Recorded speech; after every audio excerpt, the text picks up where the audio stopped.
When we think of evolution, this isn't just about what happened in the Stone Age.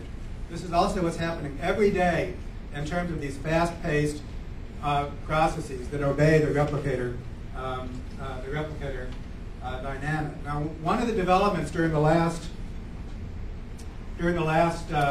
only 10 or 15 years is this concept of major evolutionary transition. So, until very recently, we thought that evolution took place entirely in terms of mutational change. Individuals that differ and the best individuals get selected. Right? Now we know that there's a second pathway of evolution, which is for groups to become so functionally integrated that they become higher level organisms in their own right. And the first person to propose this theory in recent times was Lynn Margulis, a cell biologist, and she was trying to explain the evolution of nucleated cells, okay, eukaryotic cells, which are very different from bacterial cells, prokaryotic cells. And she proposed is that eukaryotic cells originated as symbiotic associations of bacteria.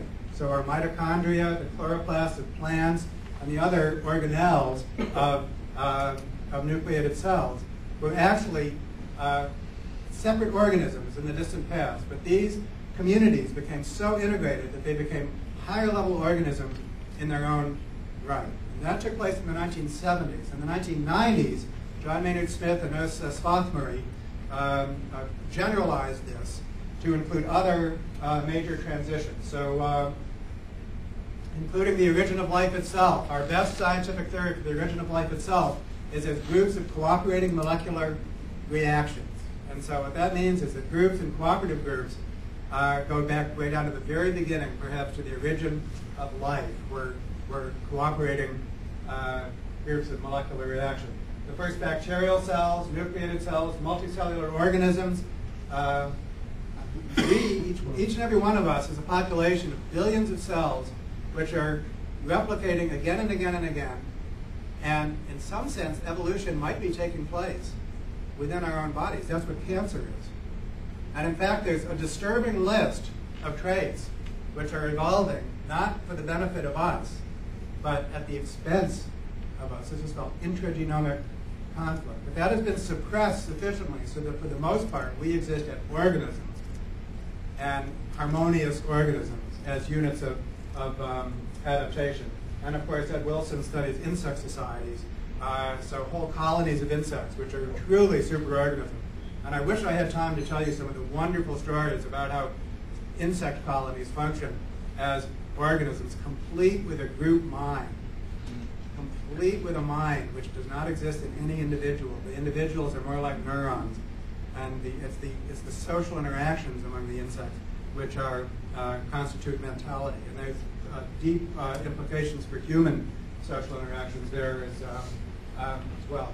Well, only very recently has it become clear, and I think that a consensus is rapidly forming, that human evolution is one of these major evolutionary transitions, which explains why we are so unique among all primates. So our ancestors became the primate equivalent of a single organism or a beehive. Within group selfishness, always present, largely suppressed. And so for the most part, our ancestors were selected to function as members of teams. We'd be selecting for teamwork. And that includes not only physical teamwork, but also mental teamwork. And so language, symbolic thought, all of the distinctive forms of human cognition, fundamentally communal activities that require trusting members of your group, a degree of cooperation which had to be in place at first. And in many ways, this revives what was common sense 100 years ago. I know a lot of scholars here, and you know, for example, Emil Durkheim, the tradition of functionalism in the social sciences, the idea of society is like an organism. Organicist views of human society, very common during the first half of the 20th century and the 19th century. But during the second half of the 20th century, we've been dominated by an intellectual tradition of individualism, which has privileged individual self-interest as a grand explanatory principle for explaining the length and breadth of human behavior. This is true in economic theory, with rational choice theory, methodological individualism. In my own field of evolution, it was true. And so against the background of the last half century, this discovery that human evolution is fundamentally about living in groups and functioning as members of teams and groups is really quite revolutionary. And so here's some examples of some non-human superorganisms. We all know about the wonderful bees. This is a great book by my colleague at Cornell, Tom Seeley. I don't have time to tell you some wonderful stories. You can ask me later, and I'd be happy to do so. Here's a superorganism not many people know about. This is Dictostelium discoides, a social amoeba, a single-celled organism. And there's wonderful examples of microbial superorganisms. This is many thousands of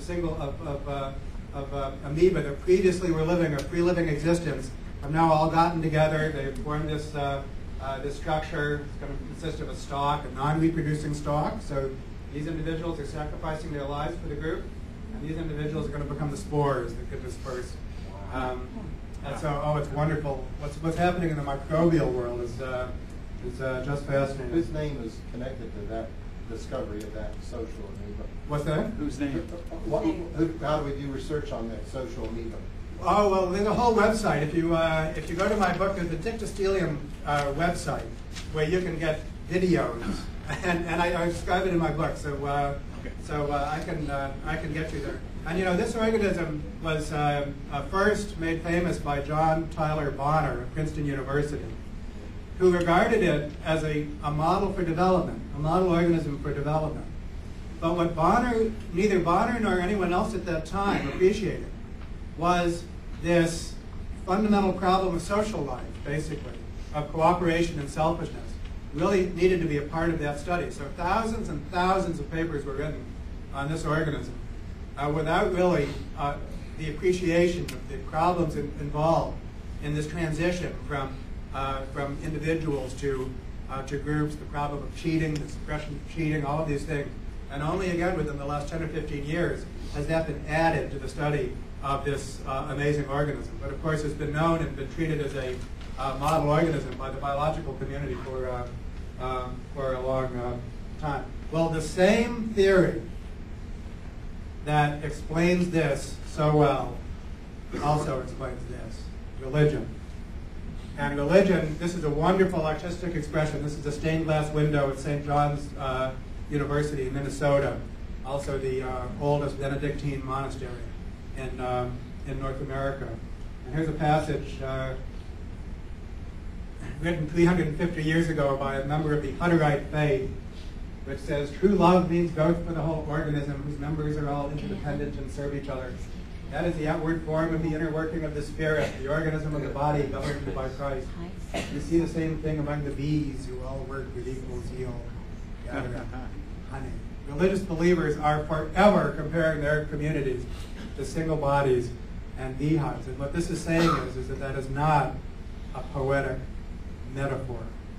This is actually something which is a deep similarity that we can explain with the same theory. So one of my projects is to create a field of evolutionary religious studies.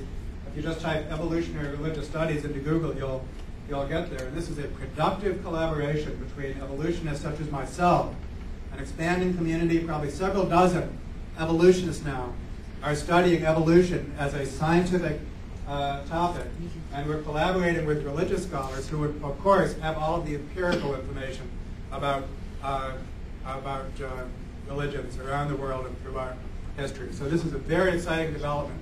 And as strange as it might seem, I think that I'm very confident that evolutionary theory will be the theoretical framework of choice for the study of religion from a scholarly and scientific perspective.